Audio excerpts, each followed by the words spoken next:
إن الحمد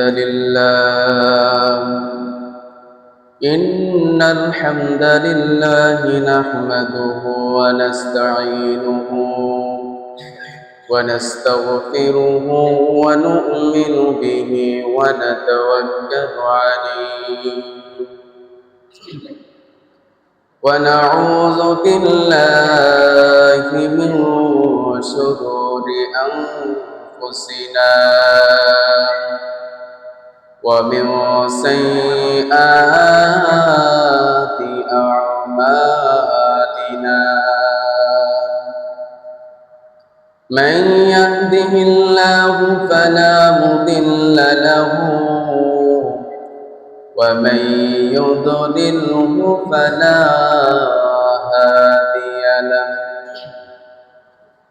ونشهد أن لا إله إلا الله وحده لا شريك له ونشهد أن سيدنا وحبيبنا وقلوبنا ومولانا محمدا عبده ورسوله الذي أرسله بالحق بشيرا ونذيرا وداعيا إلى الله بإذنه وسراجا منيرا أما بعد فقد قال الله تعالى في كلامه المجيد وفي فرقانه الحميد প্রত্যেকে জবানটা খুলে খুলে জবানটা ছেড়ে ছেড়ে মধুর সুরখানা ছেড়ে ছেড়ে প্রত্যেকে আমার সঙ্গে সঙ্গে পড়ুন আউযু বিল্লাহি মিনাশ শাইতানির রাজিম বিসমিল্লাহির রাহমানির রাহিম إنما الصدقات للفقراء والمساكين والعاملين عليها والمؤلفة قلوبهم وفي الرقاب والغارمين وفي سبيل الله وابن السبيل فريضة من الله والله عليم حكيم وقال رسول الله صلى الله عليه وسلم من أدى زكاة ماله فقد ذهب عنه شره صدق الله المولانا العظيم وصدق رسوله النبي الحبيب الكريم إن الله وملائكته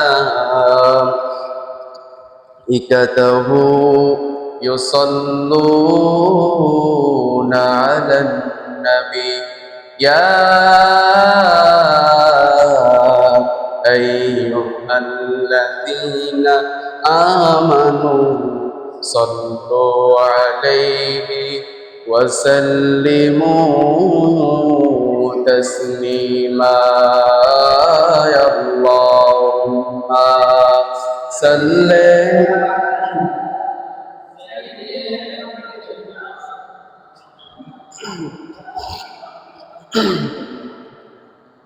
وعلى آل سيدنا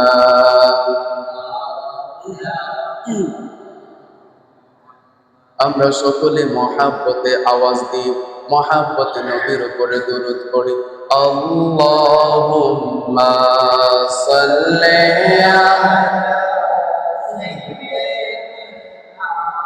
مولانا محمد وعلى آل سيدنا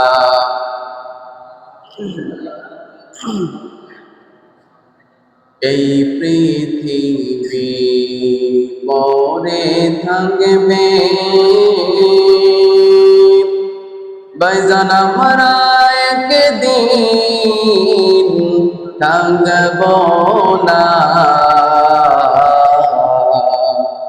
এই দুনিয়া পড়ে থাকবে বাইজান আমরা একদিন থাকব না সবাই মোদের বলে যাবে আল্লাহ রাসূল বলবে না আল্লাহুম্মা সাল্লি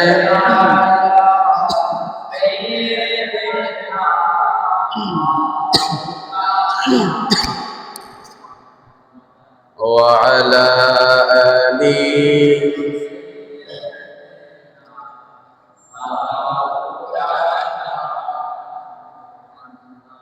দাও খোদা দাও আমায় আবার ওমর দারাজ দিন দাও খোদা দাও আমায় আবার ওমর দারাজ দিন দাওয়ালির মতো বীর সেনানি আলীর মতো বীর সেনানি জাগাতে নিখিল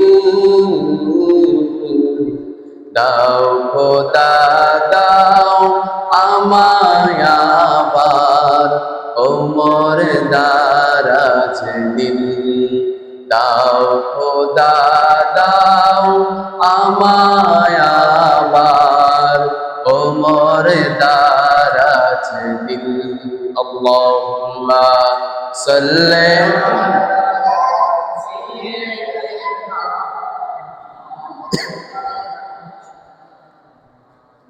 وعلى آل سيدنا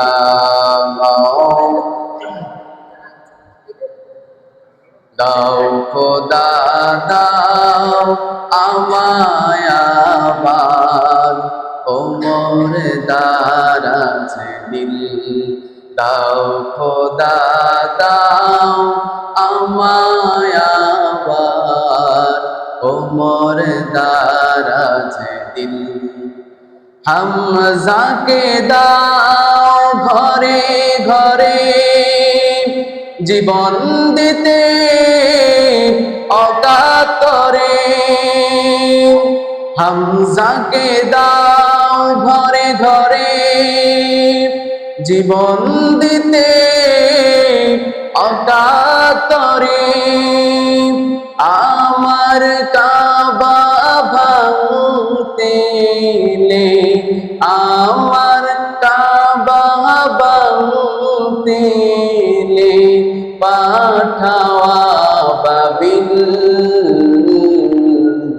দাও খোদা দাও আমায় আবার ওমর দারাজ দিল দাও খোদা দাও আমায় আবার ওমর দারাজ দিল আল্লাহুম্মা সাল্লি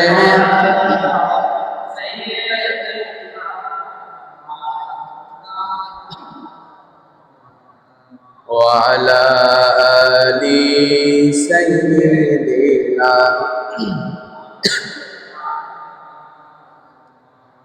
সকলে জিকির করি লা ইলাহা লা ইলাহা লা ইলাহা লা ইলাহা লা ইলাহা আসমান বলে এক আল্লাহ, জমিন বলে আসমান বলে এক আল্লাহ, জমিন বলে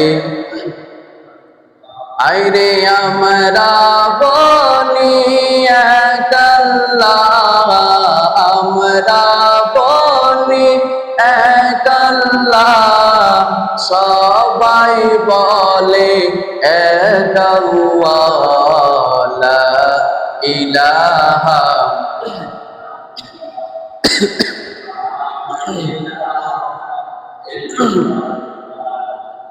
লা ইলাহা লাহু লাহু লা ইলাহা লা ইলাহা ইল্লাল্লাহু মুহাম্মাদুর রাসূলুল্লাহ সাল্লাল্লাহু আলাইহি ওয়াসাল্লাম। পৃথিবী আমার আসল ঠিকানা নয়, পৃথিবী আমার আসল ঠিকানা নয়, মরণ একদিন মুছে দেবে সকল রঙিন পরিচয়, পৃথিবী আমার আসল ঠিকানা নয়, পৃথিবী আমার আসল ঠিকানা নয়।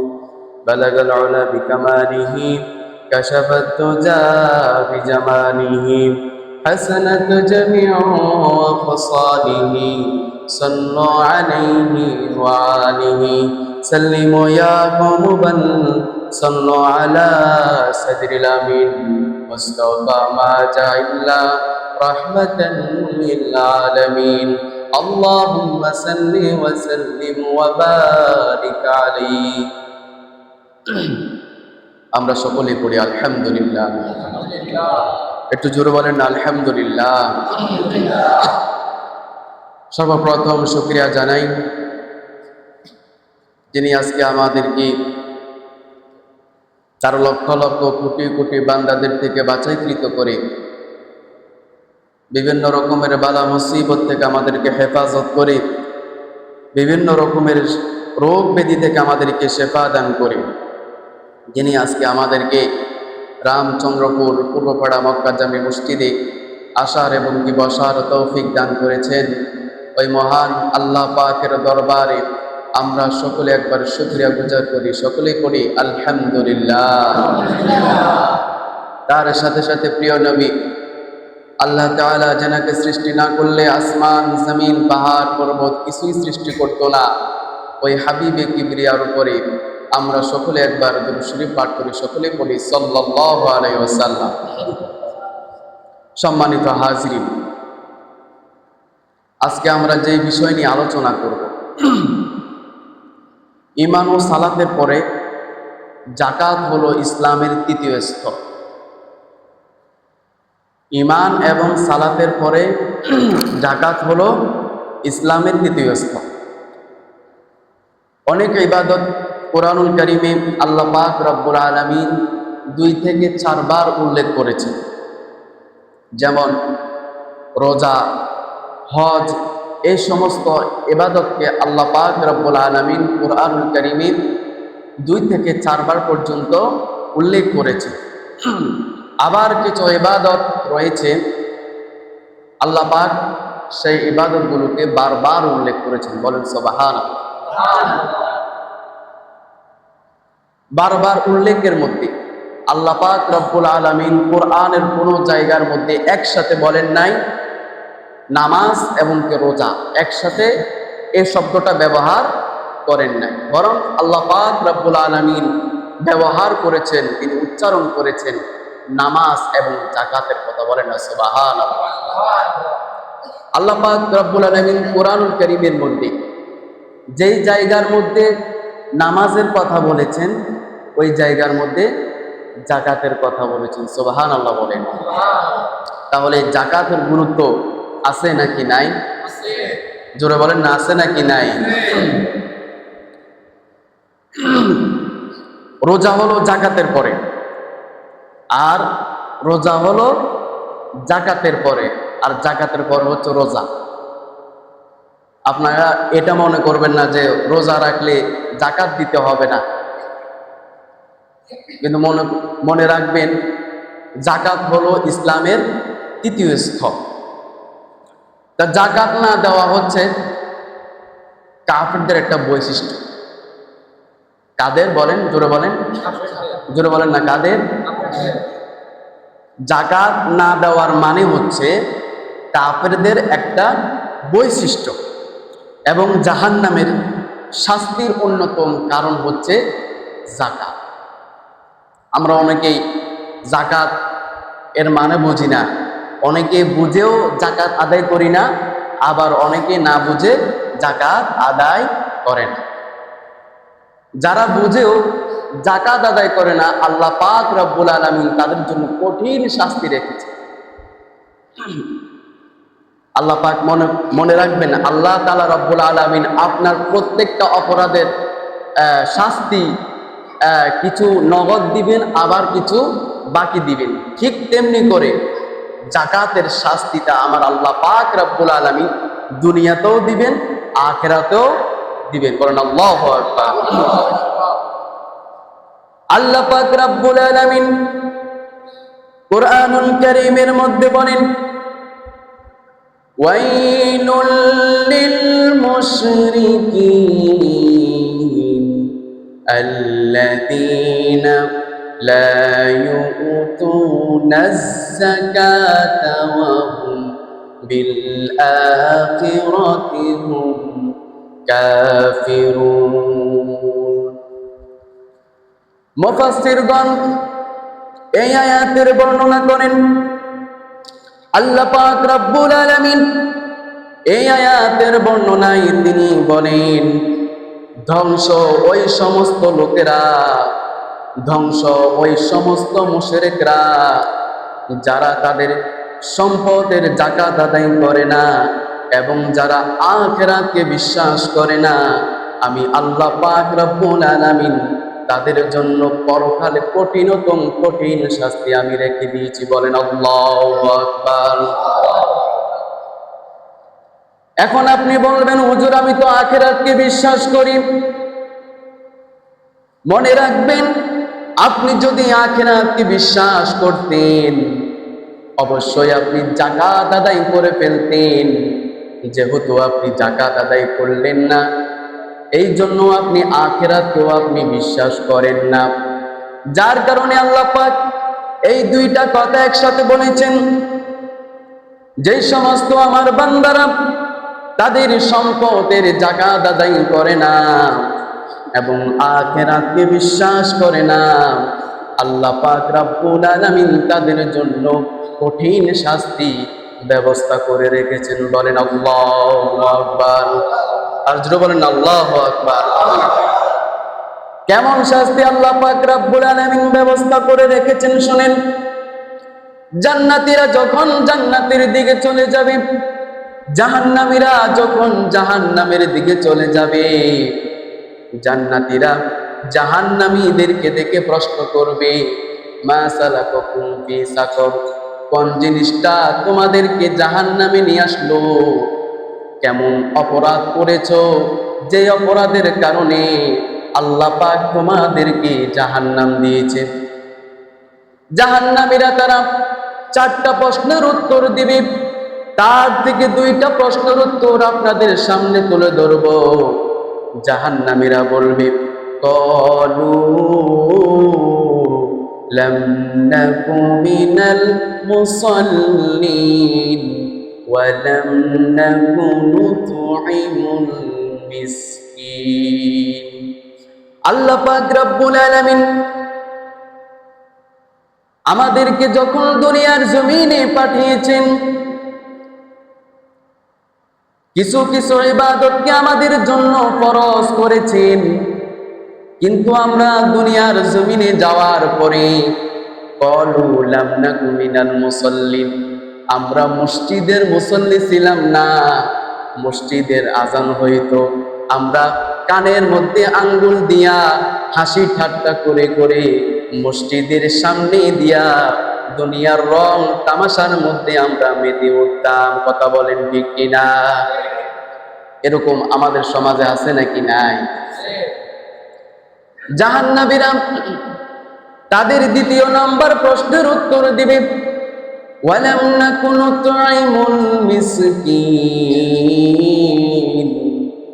জাহান্নামীরা বলবে, আমাদেরকে যখন দুনিয়ার জমিনে পাঠানো হলো, আল্লাহ পাক রব্বুল আলামিন আমাদেরকে লক্ষ লক্ষ কোটি কোটি টাকার সম্পদ দিয়েছে। ওই সম্পদ পাওয়ার পরে আমরা গরিবদেরকে সহযোগিতা করি নাই, গরিবদের মুখে খাবার উঠাই দেই নাই, বরং আমরা গরিবের নামে অনুষ্ঠান করে ধনী লোকদেরকে ডাইকা ডাইকা খাওয়াইতাম। এবং যদি আমাদের বাড়িতে আসতো, আমরা দূর দূর করে তাদেরকে বাড়ি থেকে তাড়িয়ে দিতাম। কথা বলেন ঠিক কিনা? এইরকম মানুষ আমাদের সমাজে আছে নাকি নাই? বসবাস করে নাকি করে না? জোরে বলে না, করে নাকি করে না? এই জন্য আল্লাহ পাক রব্বুল আলামিন আমাদেরকে জাহান্নামের আগুনে শাস্তি দিয়েছেন। আমার নবীর আদর্শ এমন ছিল না। আমার নবী সাল্লাল্লাহু আলাইহি ওয়াসাল্লাম সদা সর্বদা গরিবের খোঁজ খবর নিতেন।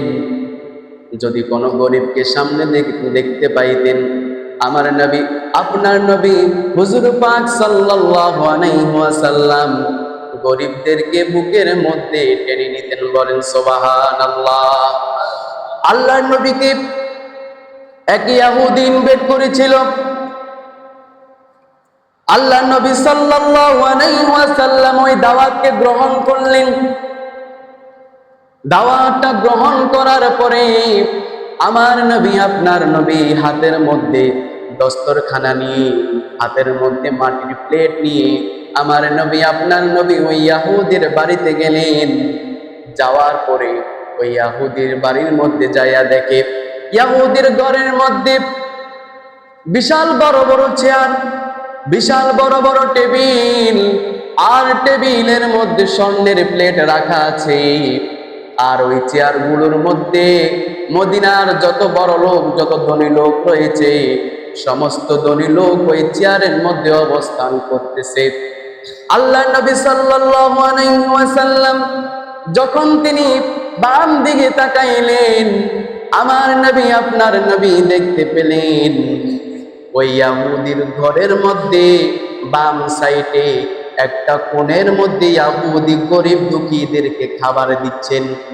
আল্লাহর নবী সাল্লাল্লাহু আলাইহি ওয়াসাল্লাম দেরি না করে ওই গরিবদের মাঝখানে বসে আমার নবী, আপনার নবী দস্তরখানা বিছাইয়া প্লেটের মধ্যে খাবার নিয়া ওই গরিব দুঃখীদের মুখের মধ্যে খাবার উঠাই দিয়েছেন। বলেন সুবহানাল্লাহ। এখন চিন্তা করেন আমার নবীর আদর্শ কেমন ছিল আর আমাদের আদর্শ কেমন। দেখেন, আমরা এখন গরিব দেখলে আমরা ঘৃণা করি। কথা বলেন ঠিক কিনা? জোরে বলেন ঠিক কিনা? গরিব দেখলে বুকের মধ্যে টেনে নেবেন। এটা হচ্ছে নবীজির আদর্শ।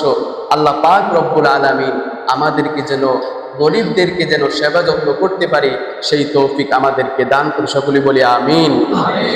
আমার বাবারা, ভাইরা, বন্ধুরা, বলতেছিলাম সেই জাকাতের কথা। আল্লাহ পাক রব্বুল আলামিন এই জাকাত নিয়ে অনেক ধরনের কথা বলেছেন। এখন বর্তমানে আমরা যখন জাকাতের কথা বলতে যাই, অনেক সময় দেখা যায় যে আমার কাছে সম্পদ নাই, কিন্তু দেখেন বাড়িতে যাইয়া দেখেন লক্ষ লক্ষ টাকা সুদ দিয়া বসে আছে। কথা বলেন ঠিক কিনা? জোরে বলেন না ঠিক কিনা? এটা আমাদের সমাজে আছে, একবারে নাই বললেও কিন্তু হবে না, আমাদের সমাজে আছে। জাকাতের কথা বললে ভাই আমার কাছে টাকা নাই, ওই অন্যের বেলা যখন টাকা হাওলা চাই, কত লাখে 30,000 টাকা, লাখে 40,000 টাকা, কথা বলেন ঠিক কিনা? এই সুদ, এই সুদের ব্যাপারে আল্লাহ পাক রব্বুল আলামিন কোরআন কারীমের মধ্যে কি বলেছেন শুনেন। আল্লাহ পাক রব্বুল আলামিন কোরআনুল কারীমের মধ্যে বলেন, ইয়ামহাকুল্লাহুর রিবা ওয়া ইউরবিস সাদাকাত। মুফাসসিরগণ এই আয়াতের বর্ণনা করেন, আল্লাহ পাক রব্বুল আলামিন এই আয়াতের বর্ণনায় তিনি বলেন, যারা সুদ খেয়ে খেয়ে নিজের সম্পদকে বৃদ্ধি করে, তারা মনে করে তাদের সম্পদ চিরকাল পড়ে থাকবে। আল্লাহ পাক রব্বুল আলামিন বলেন, যারা সুদ খেয়ে খেয়ে নিজেদের সম্পদকে বৃদ্ধি করে, ওই সম্পদকে আমি আল্লাহ পাক রব্বুল আলামিন ধ্বংস করে দিব। বলেন আল্লাহু আকবার।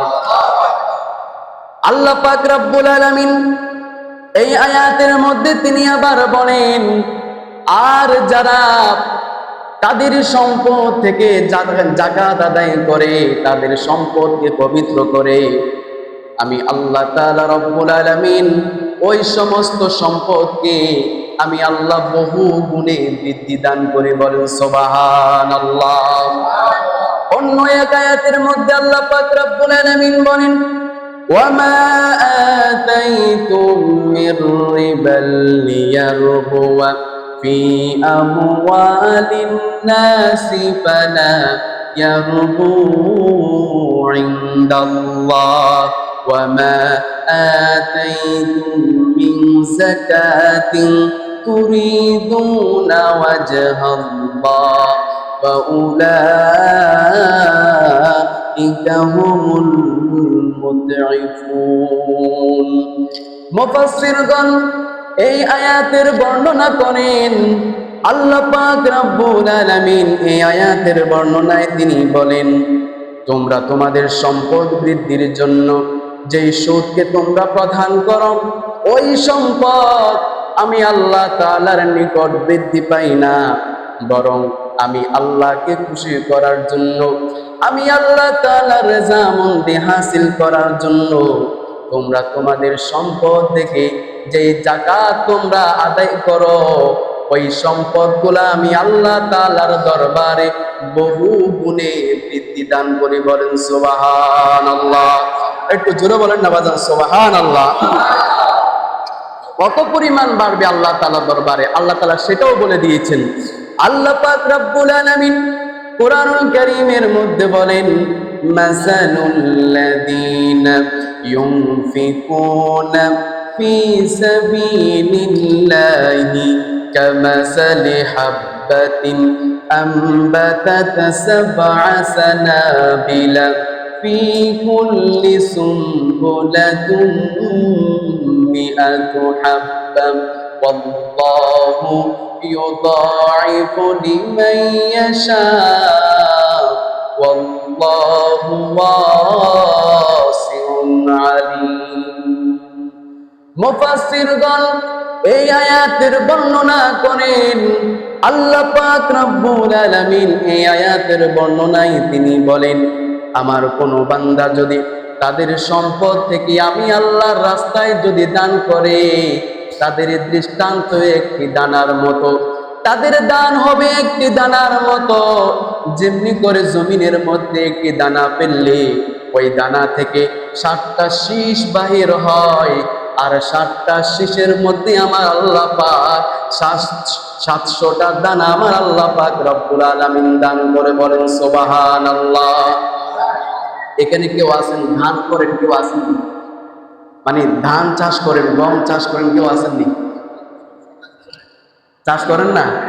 আপনারা যখন একটা দানা যখন জমিনে ফেলেন, রোয়া হয়, রোয়া বলে দিকে না, এই রোয়া থেকে 7টা শীষ বাহির হয়, আর 7টা শীষ যখন আপনি জমিনের মধ্যে রোপণ করেন, ওই 7টা শীষের মধ্যে আমার আল্লাহ পাক 700টা দানা দান করে। বলেন না সুবহানাল্লাহ। এই জন্য দানকারীকে আল্লাহ পাক রব্বুল আলামিন 700 দানা দান করবে। আমার আল্লাহ পাক রব্বুল আলামিন তিনি আরো বলেন, আমি আল্লাহ তাআলা যাকে বেশি ভালোবাসি, আমি আল্লাহ চাইলে ওই বান্দাকে আরো বেশি বরকত দান করি। বলেন সুবহানাল্লাহ।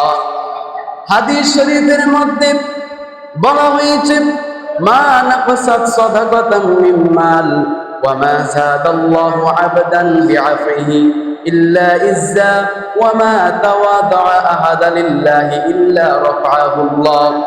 মুহাদ্দিসগণ এই হাদিসের বর্ণনা করেন, আল্লাহর নবী সাল্লাল্লাহু আলাইহি ওয়াসাল্লাম এই হাদিসটি বর্ণনা করতে গিয়ে তিনি বললেন, সাদকা যাকাত যারা আদায় করবে আল্লাহ তাআলা রব্বুল আলামিন তাদের সম্পদকে কমাবে না। আল্লাহ পাক রব্বুল আলামিন বলেন, যারা আমি আল্লাহকে খুশি করার জন্য যাকাত আদায় করবে, সম্পদ ব্যয় করবে, তাদের সম্পদ কমবে না, বরং আমি আল্লাহ তাআলা তাদেরকে ক্ষমা করার মাধ্যমে আমি আল্লাহ তাদেরকে অধিক পরিমাণ মর্যাদা দান করি। বলেন সুবহানাল্লাহ। আর কেউ যদি আমি আল্লাহ তাআলার উপরে বিনয়ী হয়, আমি আল্লাহ পাক রব্বুল আলামিন ওই বান্দাকে আরো উঁচু স্থান দান করি। বলেন সুবহানাল্লাহ। আল্লাহ পাক রব্বুল আলামিন কি পরিমাণ বরকত দিবে দেখছেন। কেউ যদি যাকাত আদায় করে, কেউ যদি সম্পদ আল্লাহ তাআলা রাস্তায় যদি ব্যয় করে, আল্লাহ পাক রব্বুল আলামিন তাদেরকে কি পরিমাণ, তাদেরকে আল্লাহ পাক রব্বুল আলামিন কি পরিমাণ বাড়িয়ে দিবে চিন্তা করেছেন? আমি অত্যন্ত খুশি যে আপনারা দানের বেলা কেউ পিছায়া নেই। মারহাবা বলেন না, জোরে বলেন না মারহাবা। আপনারা দানের বেলা কেউ পিছায়া নাই, সবাই সবার জায়গা থেকে দান করেন, এটাই দেখে আমি মুগ্ধ হয়েছি। আল্লাহু আকবার। এখন কেউ যদি আসেন, কেউ যদি তার সম্পদ দিয়ে যদি কৃপণতা করে, কিপটামো করে, কৃপণতা বোঝেন তো মানে নাকি, তা কিপটামো বলে আর কি। কেউ যদি তাদের সম্পদ দিয়ে যদি কৃপণতা করে, আল্লাহ পাক রব্বুল আলামিন তাদেরকে কি বলেছেন শুনেন। আল্লাহ পাক রব্বুল আলামিন কুরআনুল কারীমে বলেন, ওয়ালা ইয়াহসাবান্নাল্লাযীনা ইয়াবখালুনা বিমা আতাহুমুল্লাহু মিন ফাদলিহি হুয়া খায়রুল লাহুম বাল হুয়া শাররুল লাহুম সায়ুতাওয়াকুনা মা বাখিলু বিহি ইয়াউমাল কিয়ামাহ। মুফাসসিরগণ এই আয়াতের বর্ণনা করেন, আল্লাহ পাক রব্বুল আলামিন এই আয়াতের বর্ণনায় তিনি বলেন, আল্লাহ তাআলা রব্বুল আলামিন অনুগ্রহ করে, দয়া করে, মায়া করে আমার বান্দাদেরকে আমি সম্পদ দিয়েছি। ওই সম্পদ নিয়ে আমার কোনো বান্দা যদি কৃপণতা করে, ওই বান্দা মনে কইরো না তোমার এই সম্পদ তোমার জন্য চিরকাল থেকে যাবে, তোমার এই সম্পদ তোমার জন্য উপকার হবে, তোমার এই সম্পদ রেখে দিলে তোমার জন্য কল্যাণকর হবে। শুনেন, আল্লাহ পাক রব্বুল আলামিন বলেন, এই সম্পদ তোমার জন্য উপকারও হবে না, কল্যাণকর হবে না, বরং তুমি যদি সম্পদ জমিয়ে রাখো, কাল হাসরের ময়দানে তুমি যখন উপস্থিত হইবা, ওই দিন আল্লাহ পাক তোমার সম্পদকে হুকুম করবে। তোমার সম্পদকে যখন হুকুম করা হবে, জমিয়ে রাখা যাকাত না দেওয়া সম্পদগুলা ওই দিন হাসরের ময়দানে তোমার গলার মধ্যে বেড়ি হয়ে তোমাকে শূন্যের মধ্যে ঝুলন্ত অবস্থায় রেখে দিবে। বলেন আল্লাহু আকবার। অন্য এক হাদিসের মধ্যে বলা হয়েছে, মান আসাহুল্লাহু মালান ফালাম ইয়াওয়াদ্দু যাকাত মাসালু লাহু ইয়াউমাল কিয়ামাহ। মুহাদ্দিসগণ এই হাদিসের বর্ণনা করেন, আল্লাহর নবী সাল্লাল্লাহু আলাইহি ওয়াসাল্লাম এই হাদিসের বর্ণনা করতে গিয়ে তিনি বলেন, আল্লাহ তাআলার কোন বান্দা যদি আল্লাহ পাক রব্বুল আলামিন তার বান্দাদেরকে সম্পদ দান করেছে, কোটি কোটি টাকার মালিক বানাইলো, লক্ষ লক্ষ টাকার মালিক বানাইলো, 20 তলা 30 তলা বিল্ডিং এর মালিক বানাইলো। আল্লাহ তাআলার কোন বান্দা যদি তাদের সম্পদ নিয়ে যদি কৃপণতা করে এবং সেই সম্পদের যাকাত আদায় করলো না, এই হাদিসের মধ্যে বলেন ওই সম্পদগুলা কাল হাসরের ময়দানে আল্লাহ পাক যখন সম্পদগুলাকে হুকুম দিবে, এই সম্পদগুলা আপনার গলার মধ্যে পেঁচিয়ে সাপ হয়ে আপনাকে আঘাত করতে লাগবে। বলেন আল্লাহু আকবার। এখন আপনারাই বলেন, বিবেক তো সবারই আছে নাকি? তা আসেনি? সবার আসেনি? তাহলে বলেন, যাকাত আদায় করার দরকার আছে নাকি নাই? যাদের জন্য যাকাত ফরজ হয়েছে তাদের জন্য যাকাত আদায় করা দরকার আছে নাকি নাই? তাহলে আমরা সকলে যাদের জন্য যাকাত ফরজ হয়েছে আমরা সকলেই নিজ নিজ দায়িত্বে আমরা যাকাত আদায় করে ফেলবো ইনশাআল্লাহ। আল্লাহ পাক রব্বুল আলামিন কোরআনুল কারীমে বলে দিয়েছেন কাদেরকে যাকাত দেওয়া লাগবে।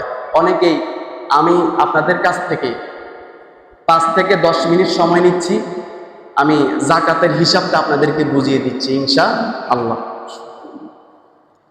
কাদেরকে যাকাত দিবেন আপনি?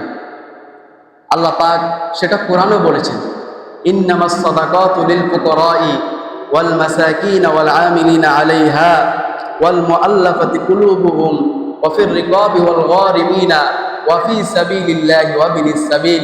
আল্লাহ তাআলা রব্বুল আলামিন 8 শ্রেণীর মানুষের কথা এই আয়াতের মধ্যে উল্লেখ করেছেন। বলেন সুবহানাল্লাহ। প্রথমে আল্লাহ তাআলা উল্লেখ করেছেন লিল ফুকারা, গরিব, ন্যূনতম গরিব, একদম কিচ্ছু নাই, লিল ফুকারা যারা একদম গরিব। 2 নম্বরে উল্লেখ করেছেন ওয়াল মাসাকিন, যারা মিসকিন, মানে গরিব আছে কিন্তু হালকা আছে কিন্তু গরিব। তারপরে আল্লাহ তাআলা উল্লেখ করেছেন ওয়াল আমিলিনা আলাইহা, যারা যাকাত আদায় কর্মচারী তাদেরকে যাকাত দেওয়া যাবে। ওয়াল মুআল্লাফাতি কুলুবুহুম, নতুন মুসলিম যারা হিন্দু থেকে খ্রিস্টান থেকে মুসলমান হয় তাদেরকে যাকাত দেওয়া যাবে। ওয়া ফির রিকাব, দাস মুক্তির জন্য। ওয়াল গারিমিনা, ঋণগ্রস্ত ব্যক্তিকে, অধিক ঋণগ্রস্ত ব্যক্তি তাকে যাকাত দেওয়া যাবে। ওয়াল গারিমিনা, ঋণগ্রস্ত ব্যক্তি। তারপরে আল্লাহ পাক রব্বুল আলামিন 7 নম্বরে যার কথা বলেছেন ওয়া ফি সাবিলিল্লাহ, আল্লাহর পথে জিহাদকারী ব্যক্তিকে যাকাত দেওয়া যাবে। তারপরে সর্বশেষ আল্লাহ পাক যার কথা বলেছেন ওয়া বিনিস সাবিল, মুসাফির, যারা সফর করতে করতে রাস্তার মাঝখানে এসে আটকে যায়, টাকার অভাবে তারা আর সফর করতে পারে না, ওই তাদেরকে যাকাত দেওয়া যাবে। এখন আসেন কোন কোন জিনিসের যাকাত দেওয়া লাগে। প্রধান 5টি কথা, 5টা জিনিসের যাকাত দেওয়া লাগবে। সর্বপ্রথম যেটা আছে সেটা হচ্ছে নগদ টাকা, 2 নাম্বার আছে স্বর্ণরূপা, 3 নাম্বার হচ্ছে ব্যবসা মাল, 4 নাম্বার হচ্ছে কৃষি পণ্য, 5 নাম্বার হচ্ছে বিনিয়োগ। আমি একটা একটা করে আস্তে আস্তে বুঝাই দিচ্ছি ইনশাআল্লাহ। আগে আপনি হিসাব করবেন আপনার নিসাব পরিমাণ সম্পদ আছে কি নাকি নাই। নিসাব পরিমাণ সম্পদ আছে নাকি নাই। আপনার নিসাব পরিমাণ সম্পদ কেমন? 87 গ্রাম স্বর্ণের সমান দাম সম্পদ যদি আপনার কাছে থাকে তাহলে আপনার জন্য যাকাত ফরজ। তা আপনাকে আগে নিসাব হিসাব করতে হবে। নিসাব হিসাব করার পরে আগে দেখবেন আপনার কাছে 8 থেকে 9 লাখের বেশি সম্পদ আছে নাকি নাই। 8 থেকে 9 লাখ এর থেকে বেশি সম্পদ আছে নাকি নাই, আগে আপনি এটা হিসাব করবেন। হিসাব করার পরে যদি হয় তাহলে আপনার জন্য যাকাত ফরজ, আর যদি না হয় আপনার জন্য যাকাত ফরজ নয়। সর্বপ্রথম যে কথাটা বলতেছিলাম নগদ টাকা। কারো কাছে যদি বাড়িতে, ব্যাংকে, বিকাশে, নগদে জমানো কারো কাছে যদি টাকা থাকে, 8 থেকে 9 লাখ টাকা যদি কারো বাসা বাড়িতে থাকে তাহলে তার জন্য যাকাত ফরজ। কথা বুঝতে পারছেন? আপনি ধরেন আপনার কাছে, সাপোজ আপনার কাছে 10 লাখ টাকা আছে। কয় লাখ টাকা আছে? আপনি প্রত্যেকটা লাখে আপনার যাকাত আসে 2500 করে। এখন 10 লাখে আপনার টাকা আসবে কত? প্রায় 25,000 টাকা। কথা বুঝতে পারছেন? এরকম লাখে আপনার জাকাত আসবে কত? 2500 টাকা। কথা বুঝতে পারছেন? 2.5% জাকাত। তারপর আমরা আসি স্বর্ণরূপা। 7.5 ভরি স্বর্ণ 1 বছর যদি আপনার ঘরে থাকে, কয় ভরি? 7.5 ভরি। চিনেন তো আপনারা নাকি? তা 7.5 ভরি স্বর্ণ 1 বছর যদি আপনার ঘরে থাকে, তাহলে আপনার জন্য জাকাত ফরজ। এখন ধরেন আমার ঘরে 100 গ্রাম স্বর্ণ আছে। কথা বুঝতে পারছেন? 100 গ্রাম স্বর্ণ আছে। বর্তমানে বাজার অনুযায়ী স্বর্ণের 1 গ্রামের দাম 10,000 টাকা ধরেন, সাপোজ ধরেন। এখন ধরলে তাহলে আপনার কাছে 100 গ্রাম স্বর্ণ আছে। 100 গ্রামের স্বর্ণের দাম কত আসে? তারপরে 10 লাখ টাকা। যদি 1 গ্রাম যদি 10,000 করে হয়, তাহলে 100 গ্রাম কত আসে? 10 লাখ টাকা। তাহলে এই 10 লাখ টাকা থেকে আপনাকে জাকাত দিতে হবে প্রায় 25,000 টাকা। তারপর আমরা আসি রূপা। রূপা প্রায় 612 গ্রাম রূপা থাকলে 1 বছর যদি আপনার ঘরে থাকে, তাহলে আপনার জন্য জাকাত ফরজ। ধরেন রূপার বাজার মূল্য 1 গ্রাম 100 টাকা। উদাহরণ, 1 গ্রাম 100 টাকা। ধরেন আমার কাছে 650 গ্রাম রূপা আছে। এখন 650 গ্রাম রূপা 100 করে দাম ধরলে কত হয়? 65,000। এখন 65,000 থেকে আপনাকে 2.5% জাকাত দিতে হবে। আর সেই 2.5% জাকাতে আপনার আসবে হচ্ছে 1,625 টাকা। তারপর আছে ব্যবসার মাল।